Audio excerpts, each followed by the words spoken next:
homeless is nobody's preferred way of living, but it tends to happen to a few unlucky individuals.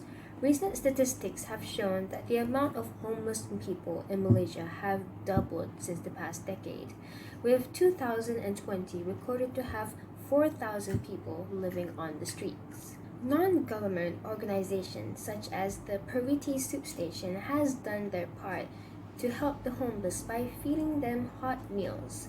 But what has the government done? Not much, to be brutally honest. It is not to say that the government doesn't help at all. They've done some of their parts. But for those who are still stuck living under bridges and on sidewalks, the government is basically telling them that they're doomed for life. Why? Because they've made living for them almost impossible by introducing hostile architecture into our country's infrastructure. Hostile architecture, better known as anti-homeless architecture, is supposedly a form of architecture design used to prevent crime and maintain order.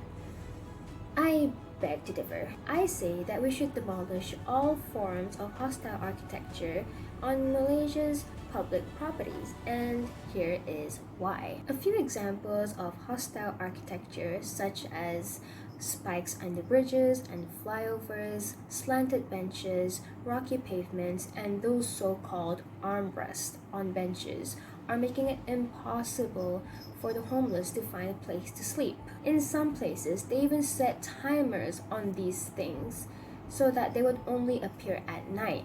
This is because the public has been complaining that these forms of hostile architecture are really unappealing. Apart from it being unpleasant to the eye, hostile architecture is also really expensive.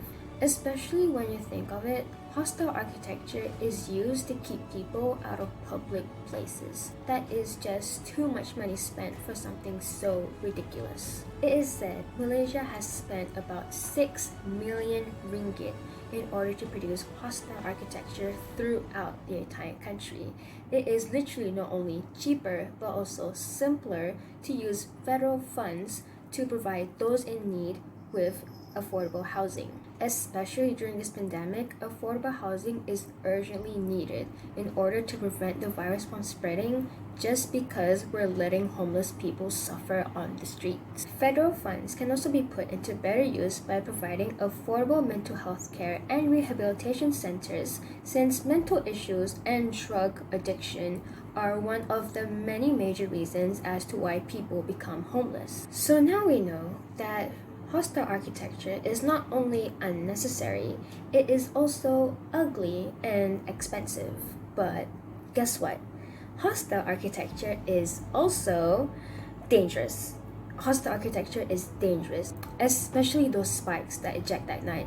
They can literally impale someone. In some countries, such as America, spikes are being put on air vents, which are usually a hot spot during the winter as it prevents the homeless from being frozen to death at night. So to sum it up, hostile architecture is ugly, dangerous, expensive, and unnecessary, which makes it irrelevant.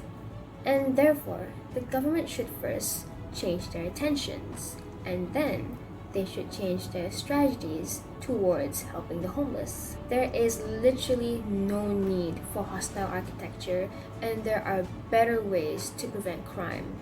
Ways that wouldn't, interfere with other people. So put on your thinking caps, Malaysia. It is time for a change.